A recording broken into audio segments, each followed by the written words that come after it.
Friends, आप सभी का अपने एचडीएस ट्यूटोरियल पर स्वागत है। तो स्टूडेंट एग्जाम के दिनों में कुछ ऐसी गलतियां करते हैं जिसके कारण उनका मार्क्स कम आता है।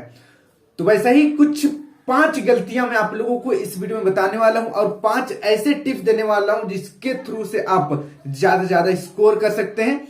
तो वीडियो के साथ पूरा बने रहिएगा, बहुत इंपॉर्टेंट वीडियो है। छोटी छोटी गलतियां ऐसी आप लोग करते हैं जिसके कारण आप लोगों का तैयारी बिल्कुल भी खराब हो जाता है।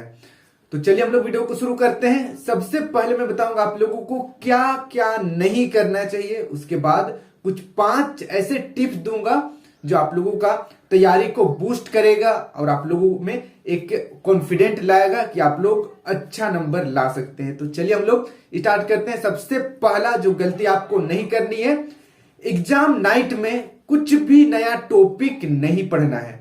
सबसे पहला यही करते हैं बच्चे कि एग्जाम की रात जितना हो सके पूरा सिलेबस कवर करने की कोशिश करते हैं। ऐसा नहीं करना चाहिए। एग्जाम नाइट में सिर्फ आप रिवीजन कीजिए, जो आप पहले पढ़े हैं उसको रिवीजन कीजिए ताकि माइंड में वो अटके रहे और जब एग्जाम में आप बैठे तो सब कुछ याद रहे। जो कुछ भी पढ़ना है एग्जाम से 2-3 दिन पहले, सप्ताह भर पहले, महीने भर पहले पढ़िए। एग्जाम नाइट में कुछ भी नया नहीं पढ़ना है।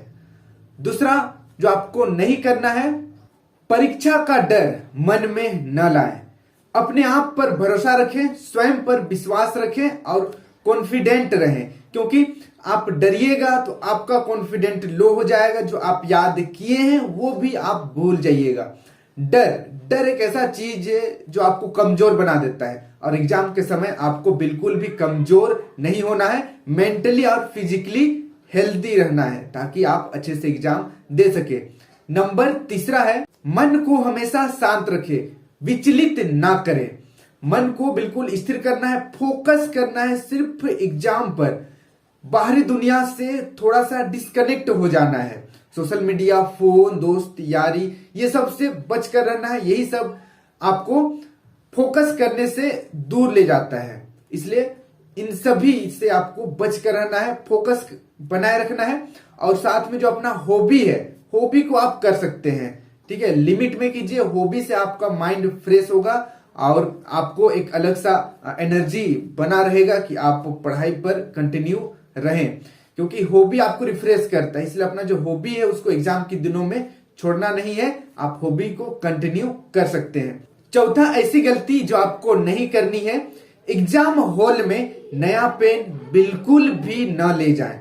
आप जिस पेन से प्रैक्टिस किए हैं महीनों, उसी पेन का यूज करें एग्जाम लिखने में। इससे आपका राइटिंग अच्छा बनेगा और राइटिंग स्पीड भी मेंटेन रहेगा। फॉर एग्जाम्पल दे रहा हूं, सालों भर मैंने इस पेंटोनिक पेन से प्रैक्टिस किया है और अचानक मैं एग्जाम हॉल में इस पेन को ले जाऊं, सेलो पेन को, तो ये हल्का सा मोटा है, आपका हैंडराइटिंग स्पीड कम कर देगा और हैंडराइटिंग भी खराब कर देगा। इसीलिए आप सालों भर जिस पेन से प्रैक्टिस किए हैं उसी पेन को एग्जाम हॉल में ले जाएं और एक्स्ट्रा पेन लेना ना भूले, क्योंकि अगर बाय चांस पेन रुक जाता है, खराब हो जाता है, गिर जाता है, खो जाता है, तो आपके पास एक बैकअप होना चाहिए। इसलिए एक्स्ट्रा पेन अवश्य ले जाएं। अब नेक्स्ट है 5th, जो कि बहुत ही इंपॉर्टेंट है। आप आंसर शीट में, उत्तर पुस्तिका में ज्यादा काट छांट ना करें, कम से कम गलतियां करें। और अगर गलती हो जाता है, बाय चांस गलती हो जाता है, तो मेहंदी ना लगाएं। मेहंदी लगाने से तात्पर्य है कि उसको कलर ना कर दें, आप उसे एक तिरछी लाइन से बस काट दें, साफ दिखेगा, अच्छा दिखेगा। और अगर ज्यादा ही कुछ गलती हो गया है, पूरा पैराग्राफ ही गलती हो गया है, तो बस एक लाइन ऊपर से नीचे काट दे, उससे ज्यादा वहां पर कलर करने की जरूरत नहीं है। और अगर छोटी मोटी गलतियां हो जाती है तो उसे इग्नोर करके आगे बढ़ना है, आपका राइटिंग अच्छा दिखेगा, साफ स्वच्छ दिखेगा, ठीक है। तो ये टोटल 5 ऐसी गलतियां हैं जो आपको नहीं करनी है एग्जाम में खासकर। अब आते हैं कुछ ऐसी 5 टिप्स जो आपको अच्छा मार्क्स दे सकता है एग्जाम में। सबसे पहला है, परीक्षा के एक दिन पूर्व भरपूर नींद लें।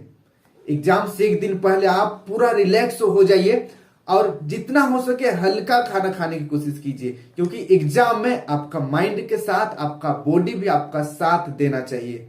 हेल्थ थोड़ा सा भी ऊपर नीचे हुआ तो आप डिस्टर्ब हो जाइएगा। इसलिए एक दिन पहले भरपूर नींद लीजिए और हल्का खाना खाइए, जिससे आपको ज्यादा हैवी फील नहीं होगा। ज्यादा खाना खा लेने से हैवी फील होता है और फिर थोड़ा हेल्थ इशू हो सकता है। इसलिए जितना हो सके हल्का खाना खाइए और नींद अच्छी तरीके से ले, खासकर एग्जाम के एक दिन पहले। दूसरा टिप्स है, एग्जाम हॉल आधे घंटे पहले पहुंच जाए आप।